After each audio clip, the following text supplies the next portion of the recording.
In modern day cricket, you hear of the Fab Fours and the Fab Fives, but in the 90s, it was one man who, for 10 plus years, was India's knight in shining armor. He who sowed the seeds for batsmanship, the benefits of which will be reaped for generations to come. The batsman and a once in a lifetime cricketer, Sachin Ramesh Tendulkar.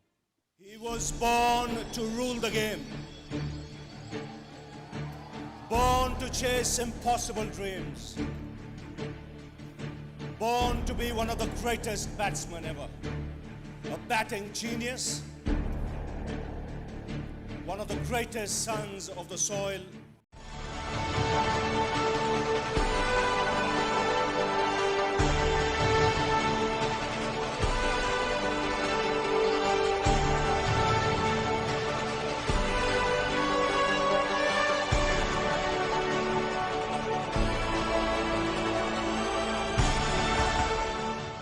And it's the Superman from India, Sachin Tendulkar. They who carry a family must be applauded. But what does one say when an 18-year-old comes along and carries the weight of a nation with minimal support for a decade? Are words enough? Will they ever be enough? I don't think so. But this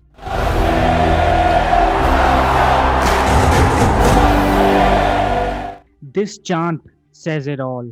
And to uncover the knocks behind these chants, I'm your host Adit.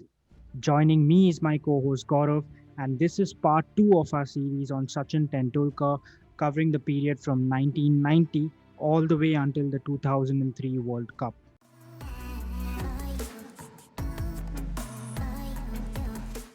Before we begin, we'd highly recommend that you check out part one of the series, which there will be a card to write about now. And Gaurav, we left off the last part after Sachin scored his first international test century at Old Trafford in 1990. After that, there were a couple of series, but we'll not have enough time to cover them all. So we're going to look at the highlights during this period. And the first of them was the India Tour of Australia in 1991-92. Now, the series itself, India lost the five test match series 4-0, but this tour will be remembered for other reasons. And I'd like you to take us through some of those reasons. Yeah, before I do come on to the series, there were many tour games that were played before the actual series started, and there were some very interesting stories that were there. So, in the last podcast, we did mention that he went to the Dennis Lilly Pace Foundation Academy, and he was suggested not to go for the pace bowling career option. But he did play against Dennis Lilly once in that tour match. He was 42 years old, the great man back then, and it was against the ACB President's 11. And he scored 24, and Dennis Lilly was obviously past his prime, but I think it would have been a terrific experience playing against him. And it was Damien Martin who got him out in that match, and he in fact was the first bowler to get Tendulkar out on Australian soil. And post that, he scored 82 in one of the tour games in a 3-day match in Lismore. And it was a very sporting wicket, very lively wicket. He scored 82 out of the 209 that they scored. It was just spectacular because the rest of the batting, it just collapsed and he was standing tall. It was Mike Whitney and one other bowler who were really destructive in that innings. And especially on that pitch, I think Tendulkar showed some real class. And the then NSW Cricket Association president, Alan Davidson, I think he was, and he quoted that Tendulkar had the best technique of any player of his age that Davidson had seen. So before the tour started, there was a lot of hype around Tendulkar.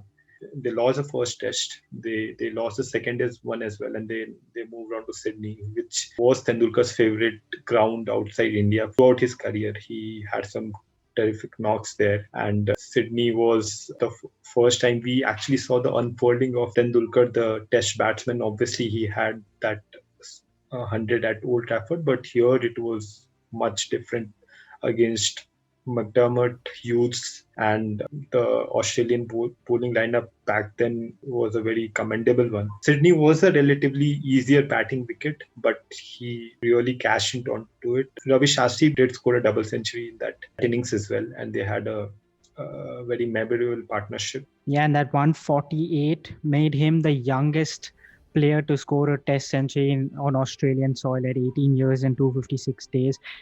Coincidentally, it was also Vaughan's debut in that particular test match. And it really was a scintillating knock from Tendulkar. And as you said, that was the easier of the two surfaces that Tendulkar scored his centuries in Australia.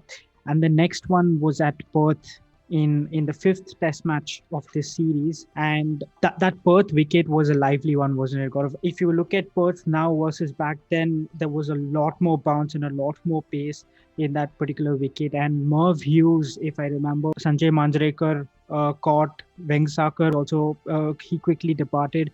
And he also troubled Sachin a little bit with that bounce and pace. But just to see Sachin at 18 years adapt to those conditions, and obviously it becomes very difficult to adapt when the ball is bouncing more rather than when it is bouncing less. It was so defining that to see him play a lot of strokes off the back, but then also he did not miss out on those opportunities when the ball was full to hit it through your mid-on region and through the leg side. So, which out of the two knocks did you fancy more for Sachin in that series? Perth for sure. I think most people would agree to that. He in fact counts that as one of his best Test hundreds or best international hundreds for that matter. And I've seen Australian players who play first class cricket, Sheffield Shield cricket, and play a few innings at the WACA, and it usually takes them a few innings to adjust to the WACA if they're not from Western Australia. Here's this 18-year-old kid. He comes to Perth and he makes 114. And now, okay, he got more runs in Sydney, but to me, the innings in Perth was more impressive because here's a kid, 18 years of age. He's coming from low bouncing pitches to the highest bouncing and fastest pitch in the world, totally unique conditions, and he makes all the adjustments and he scores 114. It's just brilliant to say the least, because the other batting lineup was not able to adjust in that wicket, and it was only him who looked that he could play in those kind of surfaces. And it was, I think, the first time where we saw that Tendulkar would be the mainstay of the batting lineup, Indian batting lineup, for years to come. He was pretty much the main man for almost a decade, and that innings was the reflection of what was coming ahead. And in fact, it was not memorable just for us, the viewers, but also he himself later went on to say that that 91-92 tour was the one that really changed him as a cricketer. It really toughened him up and made him feel like he was ready to face some of the best bowling attacks in the world. Also, in the Sydney Test, he actually got his first Test wicket of Merv Hughes. Critical point, India were on the verge of winning a Test match in Sydney, but it was the resistance of, I think, Steve Waugh and Merv Hughes in that Test match where they were 6 down and they just kept on batting. But yeah, he did get that wicket, the first one in Sachin's Test career, which is not always talked about. He had some memorable bowling performances as well. Yeah, I mean, Sachin Tendulkar, the bowler, is also a story of the 90s. In the same year, in 1992, we also had the ODI World Cup. Now, this 1992 ODI World Cup had a lot of firsts for it. It was the first to feature colored player clothing. It was the first ever World Cup in Australia and New Zealand. And it was also the first to include South Africa after the end of the apartheid. But more importantly for all of us in the context of this series is that it was Sachin's first ODI Cricket World Cup. And in that tournament, he scored 283 runs in 8 games at an average of 47.16, a strike rate of 85 and a highest score of 84. What do you remember about Tendulkar's knocks in that World Cup? Yeah, look, he batted at number 5 or 6 in most of those games, and he did pretty well. He had a very important knock against Pakistan in that famous game. played some really good finishing knock. I think he fitted in well. He, as a white ball player, he was always known he could strike the ball really well.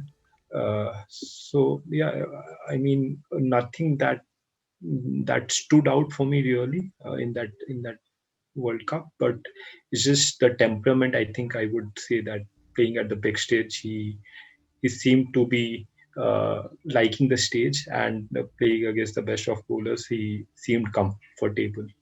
Yeah, it was not a very memorable tournament for India as they didn't qualify, as well as Pakistan famously won that particular World Cup. Now, as you mentioned, he was relishing the world stage in 1992, and in the same year, he then went on to play for Yorkshire in a county stint.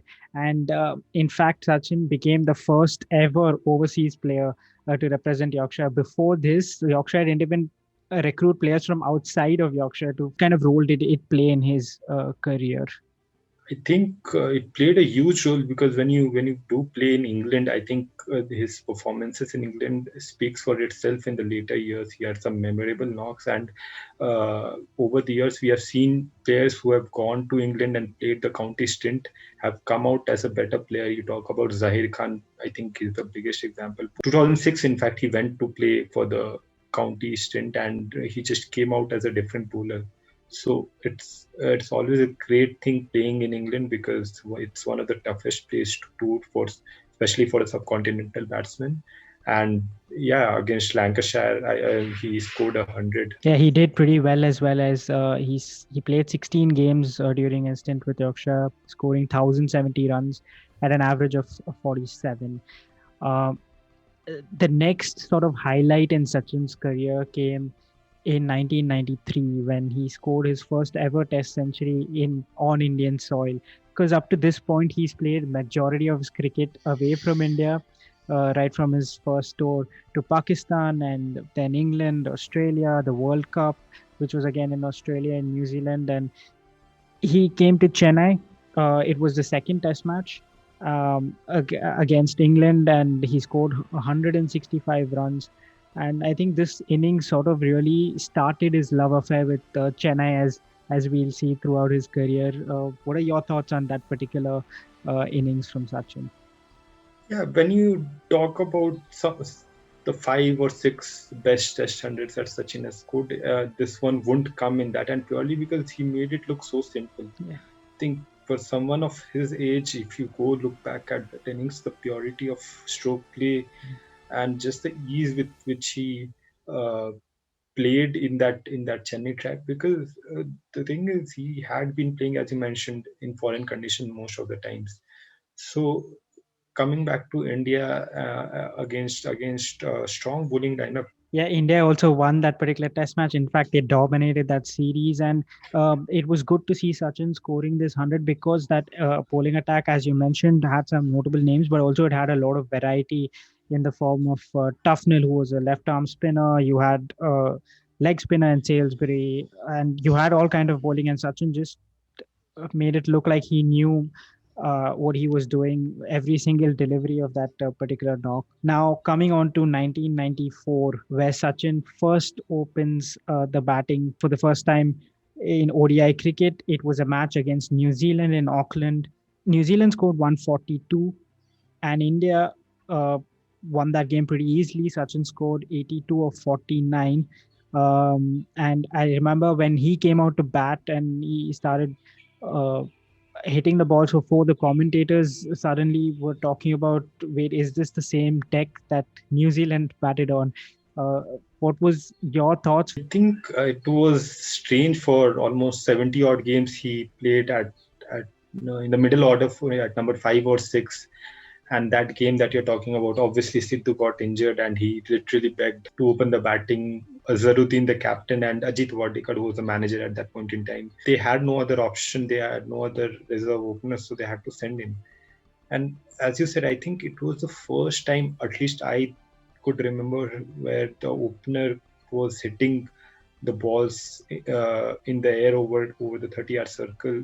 Uh, I know people talk about Jayasuriya and Kalu Vitarna doing that in the '96 World Cup, but I really believe it was Tendulkar who started this. And in '94, there was some other memorable knocks which I don't think it's talked about a lot, which we will cover later in this video. But it was the unfolding of what I would say the greatest ever ODI batsman for me, for sure. Richards comes close, Kohli comes close, but Tendulkar, what he did over a span of time, especially that period in the 90s, Tendulkar in the colored clothing against a white ball was a sight to behold. Yeah, as you mentioned, he was pretty aggressive by hitting the balls over the 30-yard circle, but also he was charging the fast bowlers a lot, which was something that I particularly noticed. And he was a really aggressive batsman even in the early 90s. Later that year, in September 1994, on his 78th ODI, Sachin finally broke the shackles and scored his first ODI century against Australia in Colombo during the Singer Cup. What do you remember about that particular innings? And as a Sachin fan, where does that particular innings rank in? Oh, it was terrific. What I particularly remember was his batting against Craig McDermott. In fact, he was just flicking some of the balls uh, from one of the best bowlers that time. McDermott as was at his prime, and uh, some of the flicks just it was something really new to see. It just picked up balls from the length and deposited into the stand. And as you mentioned, charging down the wicket, it was not normal back in the Yeah. days. In those times, so to be able to just bat in that fashion against an Australian bowler. This interesting stat where India had played a mere of 165 games before Tendulkar started playing ODI cricket, and he actually played 463 games out of the 809 games India played till the time he finished. And Wow. bef- now, before he started, the average Indians used to score a century every 9.7 games, and by the time he scored from the time he scored actually his first century, that number comes down to 3.23. Wow. Just goes Yeah. on to show, his effect on white ball game. It's difficult to explain. It's just, you had to be in that time.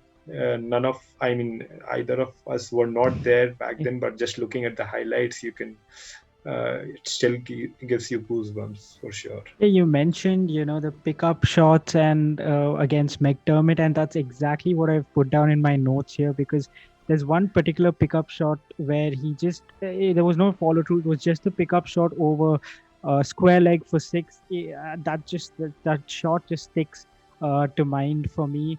And as you said, Tendulkar, it's difficult to explain the way he's impacted ODI cricket, but what we can try and do is talk about his prime years, which I think was from 1996 to 2003. And I think we should start off with some stats to back up why we're saying it's his prime years. During this period, he played 291 matches, scoring 15,954 runs. That is 46% of his career runs. Batting average of 51.96, 55 hundreds, 106 wickets, 52% of his career wickets. All of this in this particular 8-year span. And recently, ESPN Cricket Info put up a stat saying Smith in 2017 to 2020 versus Tendulkar in 1997 to 2000. Who is the better batsman? Because they have pretty similar averages. Tendulkar had an average of 67.55, whereas Smith has an average of 67.32 in this particular period in Test match cricket. But I think the answer becomes clearer if we look at what Sachin Tendulkar did in a decade of Test match cricket, right from 1993 to 2003 to 2004 season. He played 93 Test matches, 8,312 runs at 61.57 for a period of 10 years, 29 hundreds and 32 fifties. All of these numbers are giving me some goosebumps just reading them out. So I'm just going to give it to you to try and explain what made Sachin Tendulkar one of a kind player in the 90s. Wow. Yeah, those 7 years that you spoke about, just scoring centuries. in all the conditions. You talk about Australia, South Africa, England, and not just scoring, dominating those bowling attacks. And he was forced to reckon with in Indian conditions. The code, it's all about his technique and just the setup with which he plays a cricket ball. It's not complicated. It's very settled, very solid, and the mindset to go after the bowling. I think that combination is very rare because someone who is so perfectly set up is bound to do better at Test cricket, and they seem to be conservative because in coaching manuals you're not supposed to hit the balls in the air. At least that's what they used to teach when he started playing. So I think it's purely about his technique and the mindset. And I think you've prepared a special technical analysis segment of his technique for us. So I'd like you to take us through that. I've tried and come up with a perspective that would show how good a player he was and why did he succeed in all the conditions.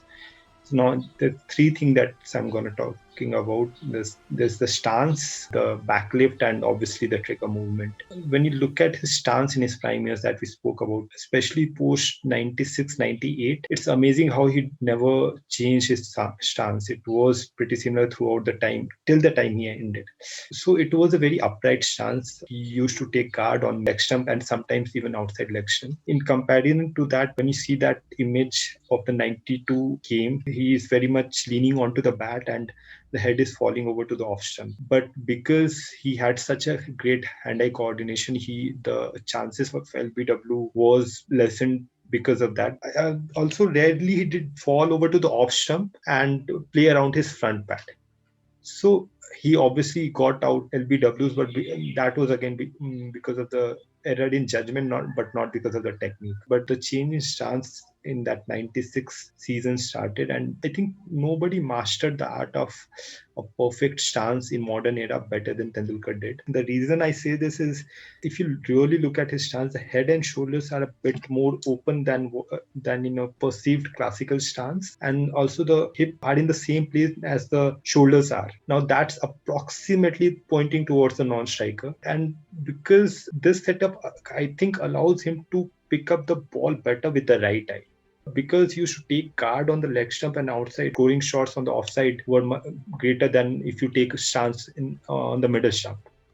And that's the reason I think he played more straight drives than probably flicks, unless it was really on the pads. So outside the leg stump, he used to go for the glance. Otherwise, it was mostly straight drives, which just minimized the risk. And we all know straight drives are the best shots to play in cricket because there are no fielders. It's as simple as that. It would work in swinging conditions or the seaming conditions because it also eliminates to go for chasing the balls in what we would call the corridor of uncertainty. So it was a perfect stance that he was able to replicate for 664 games throughout his international career.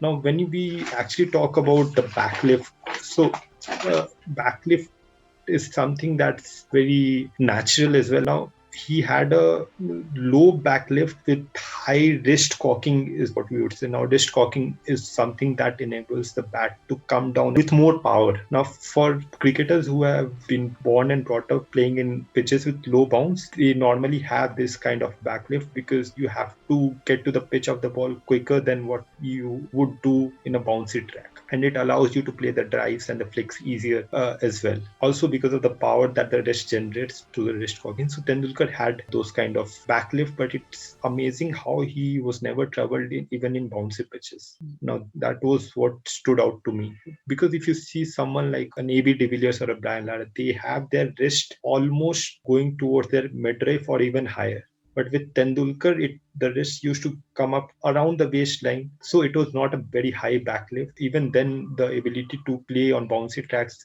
we never saw him play a lot of cuts, but the region between covers and point, he used to score a lot of runs. It's amazing. It's just amazing to have that kind of backlift and still be able to score those many runs on pitches in Australia and South Africa. And then we come on to the trigger movement. Now, this is a really, really interesting part.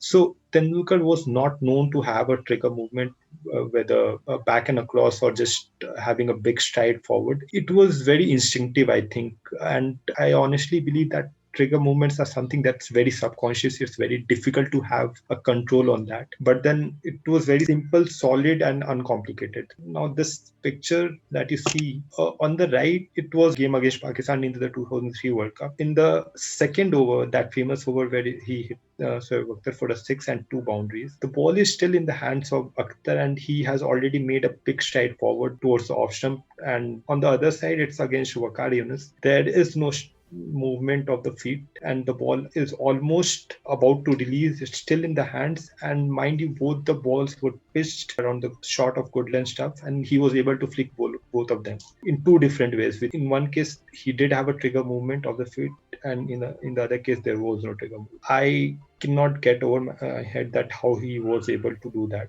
to plan against various bowlers in the same game, in the same pitch, to be able to have control on it. This is interesting, but the other really interesting part is this picture. What you look at, it is a game against Pakistan in Taunton in 2000 where he scored 93. The same bowler Shoaib Akhtar, now he doesn't have any trigger movement. Again, the ball is pitched around the same length, around the shot of good length, and it's the flick shot again. Same bowler, there are no trigger movements compared to the Shoaib Akhtar in 2003, where he consciously made a stride forward before the ball is bowled. Just looking at these, to even think about it, how he was able to have control on his trigger movements, because most of the people, they either fall across, they take too big a stride, or they just get stuck onto the crease. Back and across movements, it sometimes gets you in trouble with the LBWs and everything. But yeah, this guy was just so much more adaptable than the rest of them, and I think these are the things which made him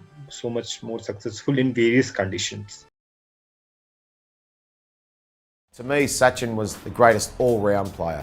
I think day in, day out, any conditions, pace versus spin, the expectations he was under, a billion people watching him, the pressure. So I think everything he had to deal with and the way he went about it in those mid-90s was just unbelievable. So I can go all time. I would say Sachin Tendulkar had a magnificent technique. The amount of meetings we had as an England captain trying to work out how to get Sachin out was absolute nightmare. It comes down to preference and what I like to see, and I've often said I like straight lines, players that play in straight lines, and Sachin Tendulkar always said the most difficult batsman that I have bowled against in my career, because primarily of those straight lines, but his ability to generate awesome power and hit what I would think are good balls to the boundary.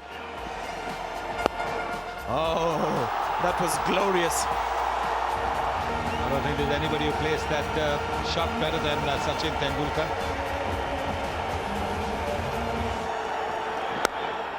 Oh, that's a great shot again. That's the Tendulkar trademark. That was incredibly detailed. I don't think I've seen anything like that. Someone deconstructing his technique, just as perfect as his technique was. But really, Gaurav, that was a very insightful segment there. And I'm not even going to try and butcher it by pitching in with anything regarding his technical analysis. Instead, what I'm going to do is also bring in how he thought about his particular game. And in one of the interviews, Sachin said, going back to the 91-92 Australia tour, that on these bouncy pitches, what he thought was that it meant that for the bowlers, that good length area becomes a lot less, and that reduces the error of margin for them. Just to think about that, I mean, converting a situation where people are telling you that it's going to be difficult, converting a situation like that in your head to say that no, it is going to be difficult for the bowler, that particular situation, half the battle is won there. And if you combine that with his technical brilliance, like you pointed out, it just shows why he went on to become the player he was. And coming back to his prime years, that started off with the 1996 Cricket World Cup, where Sachin Tendulkar was the highest run scorer. He scored 523 runs of 7 matches at an average of 87.16, strike rate of 85, 200s and 350s. In fact, India reached the semi-final of that particular World Cup, and it was a match against Sri Lanka, where Sri Lanka scored 251 for 8 of their 50 overs, and India scored 124-8, out of which Sachin scored 65 of those runs, and the match was sort of came to a halt because of crowd riots, and Clive Lloyd, the then match referee, awarded the match to SL. Do you remember any other knock from this particular World Cup that was memorable for in Sachin's career? Throughout that tournament, it was a one-man show from him, and it was the case throughout the 90s. Much of India's batting was Tendulkar's. Yeah, the one inning that I do remember was against Australia. It was stroke play of the highest caliber. I can't get enough of watching that innings, really. I must have watched that innings maybe 1,000 times. And just the way he dominates in the starting 10 overs, him along with Mark Waugh was the standout batsman in that tournament. And his 90 actually negated Mark Waugh's century in that match. Obviously, Australia went on to win that match, but the impact of Tendulkar in that game was one for the ages. Yeah, it was a good tournament for Sachin. And more generally during this period, Gaurav, what are some of the most memorable knocks that come to your mind? The one I remember, and it's obviously very much talked about, is the 97 series against South Africa, the game in Cape Town where he scored 169. Him and Azharuddin scored 222 in 40 overs, reduced to 58 for 5, and South Africa scored more than 500 in that game. In 2 hours, they scored more than 200 runs against a full-fledged South African bowling lineup. That innings, as Gary Kirsten famously says, is the best batting he has ever seen in his life. 4 different styles. Tendulkar, just big, heavy bat coming down, almost like a rock. And Azharuddin with his just magical wrists. The interesting part is he used that back and across movement, which he never did before that. And he actually tried that in the nets before the start of the match, and it worked, and he just replicated that on the match. Yeah, one that I particularly want to talk about is the one in the next year after the knock that you've just mentioned in 1998 when Australia toured India.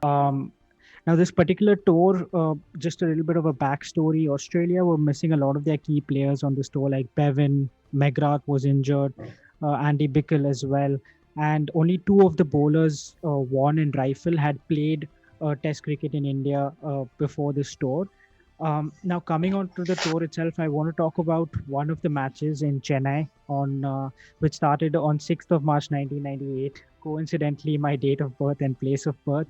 But why I want to talk about this knock is, first of all, India started off this test match scoring 257 runs. Australia hit back with 328. And then in the second innings, I think on the 4th morning of the test match where Sachin Tendulkar, he got to 50 pretty quickly. And I think it's rare that the test match is, any test match is evenly poised on the 4th day. But then to have each team's champion player at the top of their games during this stage, with the game hanging by a thread, I think that's what every cricket lover wants to watch, and this game was exactly that. So I think the defining moment of Sachin's knock in this game came just after lunch on that 4th afternoon. As Sachin just passed 50 at this particular stage, and Vaughan started coming round the wicket to make use of the rough outside leg stump with the ball turning away. But Sachin, he took the attack to Vaughan, with sweeps and shots over mid wicket against the turning ball. He went on to really take the attack to Vaughan and made Vaughan sort of part ways with this particular tactic pretty quickly. And there's a little bit of a backstory even to this particular a technique where before the test, Tendulkar had approached Ravi Shastri to ask him on advice how to combat Vaughan coming around the wicket, and Shastri told him that he had to find a way to attack Vaughan. And so what Sachin did was he worked on it with ex-India player Lakshman Shivaramakrishnan in the nets. where he asked him to bowl just outside off stump on a particular spot.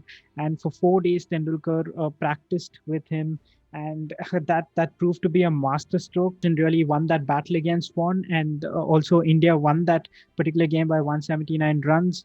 And more importantly, Sachin scored 155 in this knock of very quick time in approximately 190 balls, which really set up India's chances for a victory in that final day. They had also made 3 pitches for its preparation. One was very new but very dry.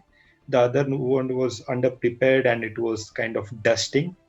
And the third one, it was just torn apart by spikes and rakes. Now he used to just move on to pitch after pitch, and defending, attacking, and slogging to have all the options available when he is in the match.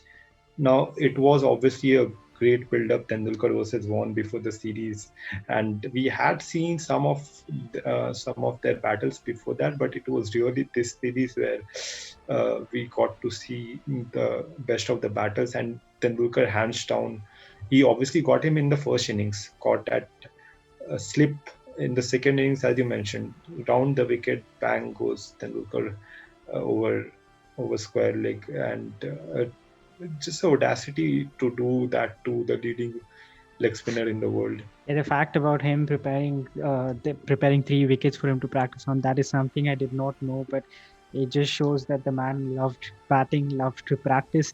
And continuing with the theme of an onslaught against the Aussies, later that year there was the Coca-Cola Cup in Sharjah, which was a tri-nation series between India, Australia, and New Zealand. And in this particular tournament, Australia had won the first group game against India. And the one that we're talking about is the final group game in that particular tournament, where India faced Australia. Australia started off by scoring 284 runs in 50 overs. And India started off pretty slowly in their batting. Obviously, Ganguly and Tendulkar were opening the batting for India at that particular point.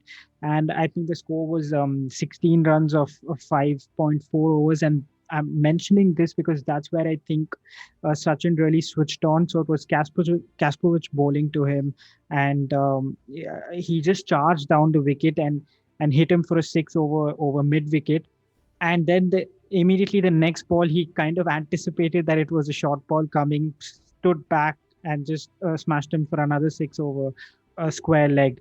And I think that really switched it on for India. At that particular stage, they needed 254 or more to beat New Zealand on net run rate to qualify for the final of the tournament.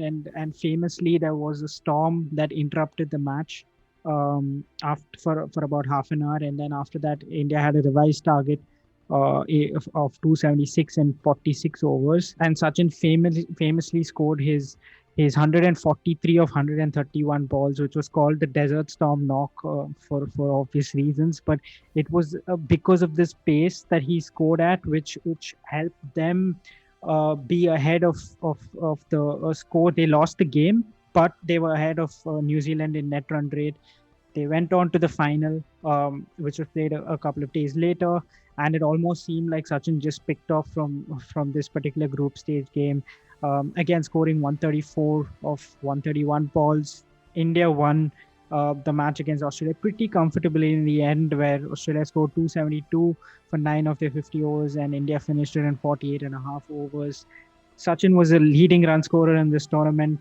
435 runs in 5 innings at an average of 87 and a strike rate of 100.46 in ODI cricket in 1998. But yeah, these were the couple of innings that I really wanted to highlight and talk about. Yeah, pretty much the defining phase of Tendulkar's ODI batting. 98 was, I mean, as you mentioned, strike rate of over 100 and almost scoring 2,000 runs that season. That record still stands, in fact. And that inning that you spoke of, the 143 innings, that was rated the innings of the decade by the Wisden. The thing that stood out for me was how he looked at this obstacle in front of him. All of the viewers, I think, were thinking of qualifying, whether India would qualify, but he was looking to win the match. If he got out for at the score of 242, they got bowled out for 250. So it was a story of Indian cricket that time. I mean, the one innings that I'm a huge fan of, it was a game against Pakistan again in Chennai. It was in 1999, and he scored 136, and India lost the game by 12 runs. I honestly do believe if India had the luxury of the middle order that they possessed at the turn of the century, India would have won probably half the number of games more than they did. And if someone else would have scored those 12 runs, that innings would have gone down as one of the greatest innings ever played in cricket. It was a pretty much Brian Lara's 153 innings against Australia, which is obviously counted as the greatest innings ever played. And Tendulkar in that innings was just blossoming. He was playing with a back spasm, obviously, and India were down and out. It was the fifth day, that Chennai wicket against Wasim Akram, Wakadinus, Saklin Mushtaq, and he was stroking the ball like he was playing on some track in Ahmedabad with no grass at all, and keep having this debate whether Kohli has a better cover drive or Babar Azam has a better cover drive. There are the few others as well. The shy hope in the modern era, but then Tendulkar in that time against Wasim Akram, swinging it back in and away, could play cover drives of the highest caliber. None of us have watched Bradman, but I think 98 and 99 season, he pretty much announced himself as the greatest batsman ever, at least in the modern era for sure. 98-99 season, Tendulkar had the world at its feet. I've only seen Tendulkar on the television, and I was very struck by his technique.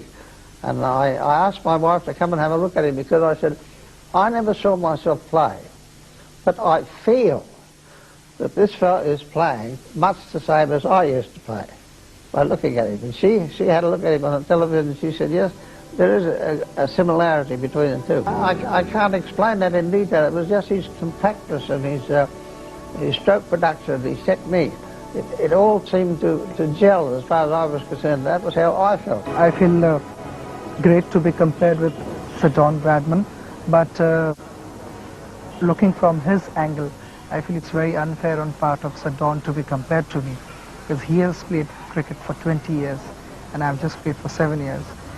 Even if I can be half as consistent as what he was, I'd be very happy, man. A lot of folks ask me questions about the best batsman that you would have seen and all that over the years. I've heard of Bradman. I respected the pundits' views in the past about Bradman. When I was asked about Sachin, I could be able to tell them that I did see Sachin, so I was able to make a verdict on what I think, because seeing sometimes is believing. Seeing Sachin, I think he's God where batsmanship is concerned. In sport, there are some individuals that doesn't matter what era that you're in. It could be 20, 30 years down the line. There are boxers with better records than Muhammad Ali. But if you mention the word boxing, you have to mention Muhammad Ali. He is the king.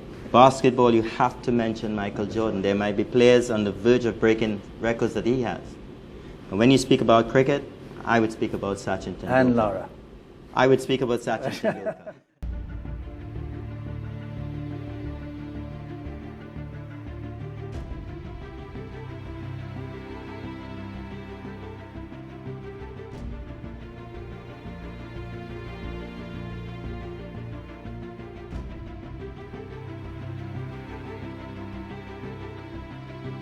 Gaurav, before we sort of come on to the closing bits, as we are covering only this particular section, there was also a time when Tendulkar took on the captaincy. In fact, 2 times. What happened during that stage? Well, it didn't fit him. He had a stint with captaincy twice, and it seemed very visible that he didn't like it. It didn't affect his batting because nothing could affect his batting at that point. And it was surprising because all the 33 Ranji games that he has played, 16 of those he has captained. and 60. Actually, he has a great winning record there, and his batting average in those games is 99.53. Wow. Yeah, this man has had so many great phases. We definitely can't cover all of them in this podcast. So we've done 1992, 2003 until this one. And the next one will encapsulate the later part of his career. Yeah, and you can connect with us by liking, subscribing, giving us a review on Apple Podcast, following us on Twitter, any of that good stuff. We'd greatly appreciate. But for this one, thanks a lot for your time, Gaurav. Very, very insightful. And thanks for anyone who's still listening or watching. We will come up with the next one pretty soon. So be sure to stick around. But thanks a lot for watching this one. Goodbye.